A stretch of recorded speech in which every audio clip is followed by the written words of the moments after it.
Hello everyone, welcome to study IAS. और आज date है 19th of December.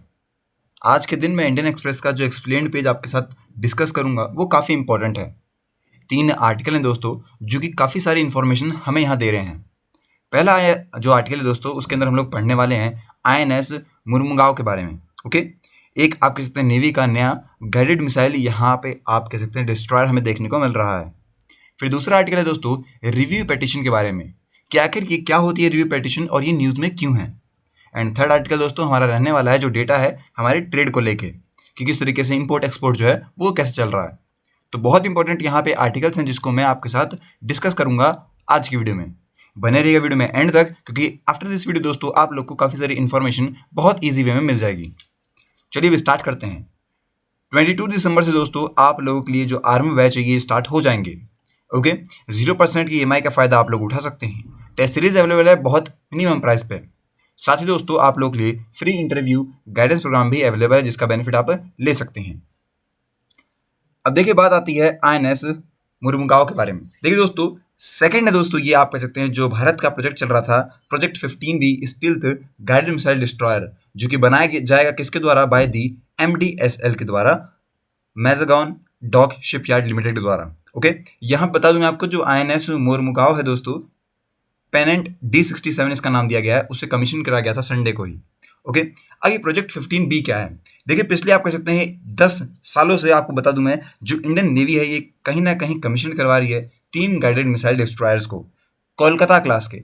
INS Kolkata, INS Kochi और INS चेन्नई, ये तीनों ही आप कह सकते हैं आते हैं प्रोजेक्ट के नाम जिसका नाम है 15A। इसी तरीके से दोस्तों इससे जो पिछले थे, मतलब इसके जो पहले निकलने वाले थे प्रीकर्सर जो हमारे दिल्ली क्लास के थे, उनमें से आपके थे INS Delhi, INS Mysore, INS Mumbai. ये सब को बनाया गया था बाय दी MDSL के द्वारा।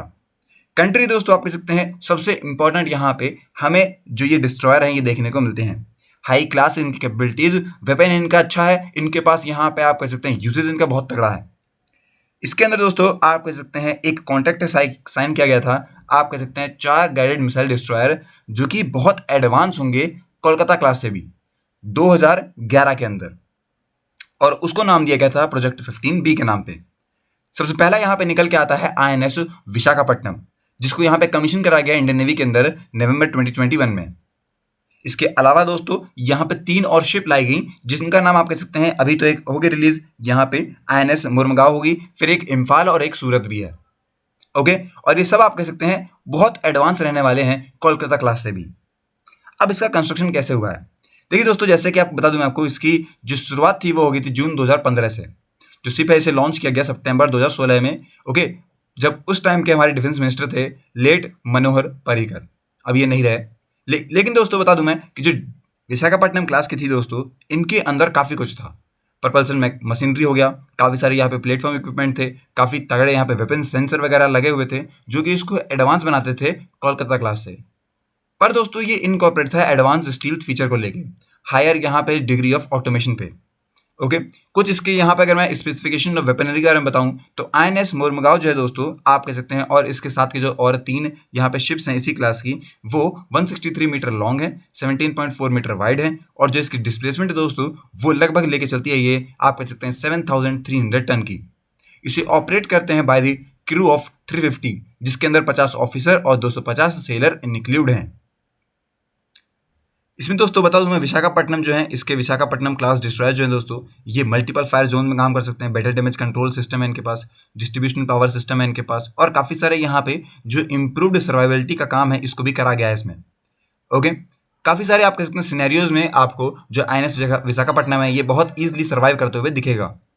जो शिप है दोस्तों इसकी जो फायर पावर कंसिस्ट है, इसके अंदर vertical launch barrack 8 surface to air missile भी लगा हुआ है, साथ साथ BrahMos surface to surface cruise missile भी लगा हुआ है फॉर लॉन्ग रेंज एंगेजमेंट के लिए। ओके, बहुत बड़ी बात है ये। और फॉरवर्ड बोर्ड डेक के अंदर दोस्तों यहाँ पे 127 mm मेन गन लगी हुई है, 4 इसमें के अंदर AK 630 30 mm गन्स लगी हुई हैं, जो कि अगर क्लोज पॉइंट पे आप कह सकते हैं लड़ाई होती है तो ये गन्स काम आएंगी।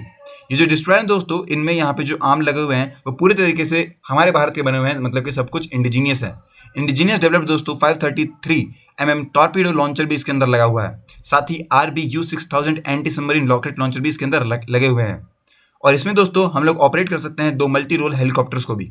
तो आप लोग देख सकते हैं कि इतना कुछ इसके अंदर लगा हुआ है, बहुत एडवांस है दोस्तों ये, और ये हमें बहुत बड़ी आप कह सकते हैं सुपर पावर बनाने में मदद भी करेगा। स्ट्रेटेजिक सिग्निफिकेंस बताऊं तो डिस्ट्रॉयर्स दोस्तों एक ऐसी कैटेगरी होती है जो कि वॉरशिप में बहुत ज्यादा काम आती है, और वॉरशिप अगर वॉर हुई है तो दोस्तों ये बहुत ज्यादा काम आने वाला है। इसके अंदर दोस्तों लॉन्ग एंडोरेंस रहता है, लार्ज वेसल्स लगे रहते हैं, कैरियर बैटल ग्रुप रहता है इसके अंदर, और गाइडेड मिसाइल डिस्ट्रॉयर जो होते हैं उनके पास ऐसी कैपेबिलिटी होती है कि वो एंटी एयरक्राफ्ट और एंटी सबमरीन वॉरफेयर में भी पार्टिसिपेट कर सकते हैं।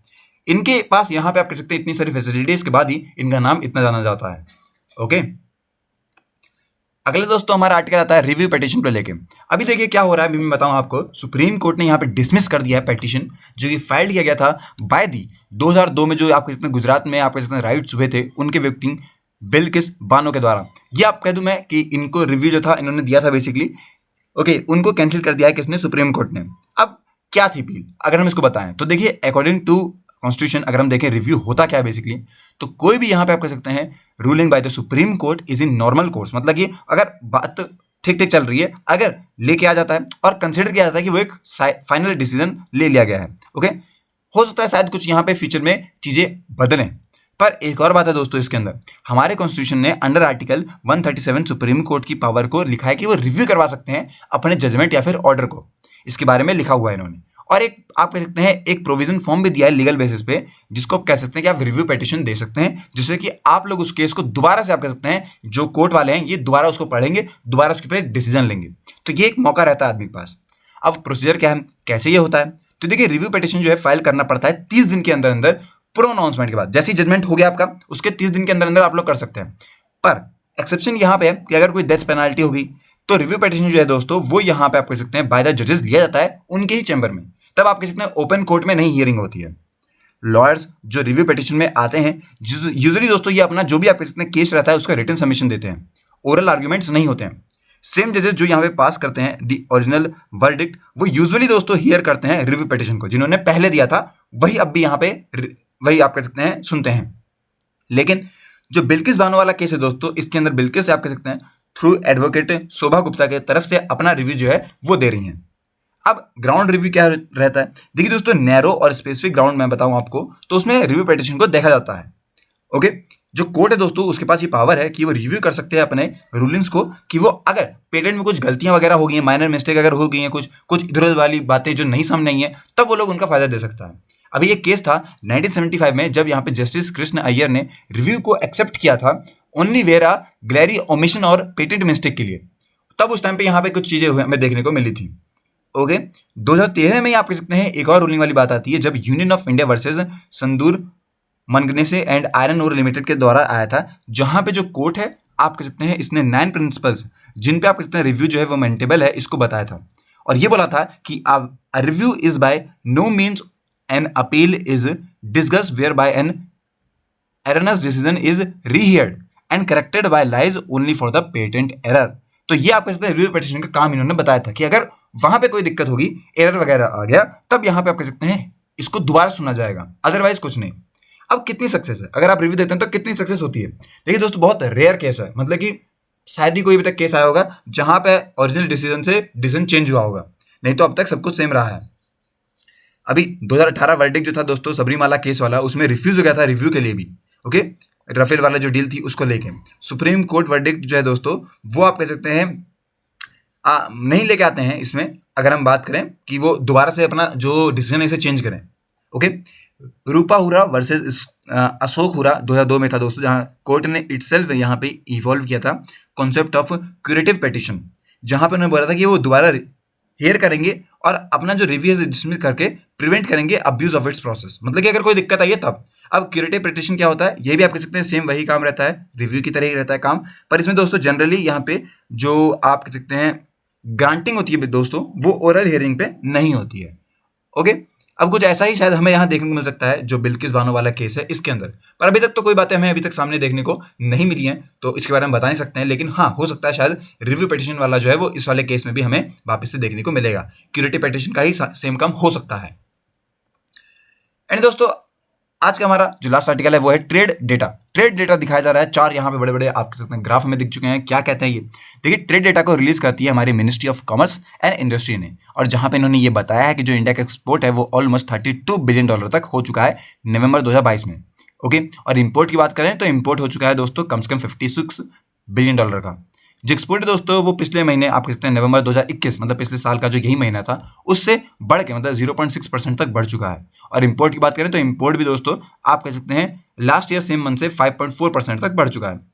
अब इसमें काफ़ी सारे मतलब आप कितने फैक्टर्स हैं, क्योंकि जो मर्चेंडाइज इंपोर्ट है फॉर अप्रैल से लेकर नवंबर 2022 तक वो दोस्तों बहुत ज़्यादा बढ़ गया है। कितना बढ़ चुका है अगर मैं बताऊं, इस साल हो चुका है ये 494 बिलियन, अगेंस्ट पिछले साल था दोस्तों ये 381। तो आप देख सकते हैं कितना ज़्यादा जो गैप है हमें यहाँ देखने को मिलता है। अब तीन वेरिएबल्स हैं जिन पे ये चीज़ें हमें देखने को मिल रही हैं, पूरा जो ट्रेड डेटा है वो एक्सपोर्ट, इंपोर्ट और ट्रेड डेफिसिट। ओके, अब मैं बता दूं ट्रेड डेफिसिट क्या होता है। ये डिफरेंस होता है इंपोर्ट और एक्सपोर्ट के बीच का। जो इंडिया है दोस्तों, इसका जो ट्रेड डेफिसिट है अगर हम हर साल का देखेंगे तो वो आप कह सकते हैं इंपोर्ट से ज़्यादा हमें देखने को मिला है देन इज एक्सपोर्ट। ओके, जो पॉसिबल दोस्तों ये है कि जो इंडिया का एक्सपोर्ट है ये पर्टिकुलर कॉमोडिटी पे है। मान लीजिए जैसे आप कह सकते हैं जो बनानास वगैरह हैं ये डबल हो गए पैसों में, तो ये इसलिए नहीं हुआ कि हम लोग के पास ज़्यादा बनाना हो गए, पर ये इसलिए हुआ कि जो प्राइस है बनाना का वो इंटरनेशनल मार्केट में डबल हो गया, तो इसलिए हमारा फायदा ज़्यादा हो गया। ओके, ऐसे ही दोस्तों काफ़ी कुछ और हो सकता है। मान लीजिए कहीं पे आप कह सकते हैं जो और किसी के प्राइस हैं वो बढ़ गए, तो कई सारे फैक्टर होते हैं जो सिर्फ भारत की वजह से नहीं होते हैं। हमारी मेन जो इनकम है ये सिर्फ इसलिए नहीं होती कि भारत में ज़्यादा इंपोर्ट हो रहा है या ज़्यादा एक्सपोर्ट कर रहा है। अरे हो सकता है ऐसा कि दुनिया में ही वो चीज़ें ज़्यादा महंगी बिक रही हो, तो ऑब्वियस चीज़ें हमारे यहाँ भी वो ज़्यादा महंगी ही बिकेंगी। इस बात को भी इन्होंने बताया है। क्या जो यहाँ पे एक्सपोर्ट है ये रिबाउंड है फ्रॉम द अक्टूबर? तो देखिए काफ़ी सारे ऑब्जर्वर्स ये मानते हैं कि जो इंडिया का एक्सपोर्ट है इसका मोमेंटम आप कह सकते हैं वीक रहा था। ओके, जो ग्रोथ है दोस्तों नवंबर की वो मात्र 0.6% बढ़ी है। ये लोअर है दोस्तों ग्रोथ अगर हम रिसेंट मंथ में देखें तो, जहाँ पे सितंबर वाले महीने में 5% बढ़ी थी और अगस्त में 11% बढ़ चुकी है। तो अभी तो हम आप कह सकते हैं कि थोड़ा कम ही चल रहे हैं। जो एक्सपोर्ट ग्रोथ है दोस्तों ये इंप्रूव हुई है नवंबर में, बट हाँ इतनी रिफ्लेक्ट नहीं होती जा रही है जितनी हमें बाकी अक्टूबर और अगस्त वाले में अगर हम देखते हैं तो कितनी बढ़िया हमारी गई थी। जो ग्रोथ रेट है इसे कैलकुलेट किया था by the comparing the performance of the same month in the last year. तो हम लोग वही करते हैं जैसे मैंने आपको स्टार्टिंग बताया था कि आप कह सकते हैं इस साल वाली आप कह सकते हैं कितनी रह गई थी हमारी 494 रही थी और पिछले साल ये 381 थी। तो इतना हम लोगों ने कंपेयर किया पिछले साल से इस साल में, तब हम ग्रोथ बता रहे हैं। लेकिन क्या ये ग्रोथ आप कह सकते हैं इस साल के सारे महीनों में थी? क्या ऐसी ग्रोथ आई थी? लेकिन उससे हमें क्या पता लगता है कि नवंबर में सबसे कम ग्रोथ आई है, बाकी महीनों में ज़्यादा ग्रोथ थी। अब डिक्लाइन क्यों हुआ एक्सपोर्ट में? देखिए दोस्तों मैं बताना चाहूँगा आपको कि जो डिक्लाइन है बेसिकली वो इसलिए हुआ है क्योंकि पहली बात तो क्या हुई, जो वॉल्यूम है उसमें ब्रेक डाउन आया। दूसरा जो प्राइस का कंपोनेंट है वो भी एक बहुत बड़ा फैक्टर है हमारे लिए। अगर हम एक्सपोर्ट्स में बात करते हैं, अगर हम रिमूव करते हैं अपने ऑयल को, ठीक है, तब हम ज़्यादा अच्छे समझ पाएंगे। और अगर हम एनालिसिस को देखते हैं तो ये हमें पता लगता है कि जो वर्ल्ड की इकोनॉमीज वगैरह है ये सब आप कह सकते हैं कहीं ना कहीं हिट हुई थी। स्पेशली इंडिया जो है दोस्तों बिगेस्ट ट्रेडिंग पार्टनर है यूएस और यूरोपियन कंट्रीज का। अब इन दोनों में यहाँ पे आप कह सकते हैं रिसेशन और स्ट्रगलिंग आई है, तो ऑब्वियस चीज़ें हम पे भी यहाँ पे असर पड़ेगा ही पड़ेगा। ओके, तो ये एक बात है डिक्लाइन होने का सबसे बड़ा रीजन ये बताया जा रहा है। अब इंडिया का इंपोर्ट के बारे में अगर हम बात करें तो देखिए डिक्लाइन आया है इंपोर्ट की ग्रोथ में भी। ओके, बैलेंस दोस्तों इफेक्ट जो है डिक्लाइन का वो वॉल्यूम और प्राइस पे पड़ता है हमारा। जो इंपोर्ट है ये भी बढ़ा है 5.4% से नवंबर के महीने में, और इंपोर्ट की जो ग्रोथ है दोस्तों ये शार्पली कम हुई है पिछले कुछ महीनों से। अगर हम बात करें अगस्त के महीने में तो 42% तक बढ़ा था हमारा। ओके, वहीं बात करें हम लोग कि ये सितंबर के महीने में भी अगर हम बात करें तो 15% तक ये यहाँ पे कम हो गया। 10% अक्टूबर में और अब नवंबर में 5.4% हो गया। तो इंपोर्ट में तो हम लोग कम ही कर रहे हैं अपनी।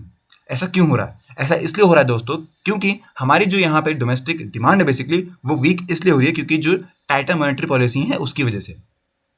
ये बहुत बड़ा रीजन है इसका।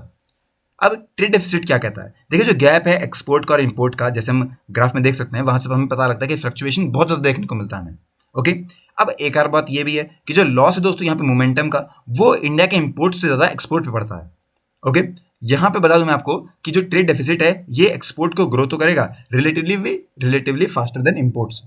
ओके, इंडिया का जो ट्रेड डेफिसिट है दोस्तों अप्रैल नवंबर के महीने में वो लगभग हो चुका है $196 बिलियन का, और ये कंसीडर किया जाता है higher than the trade deficit in the same period in any time last year. मतलब कि ये पिछले 10 सालों में सबसे ज़्यादा है।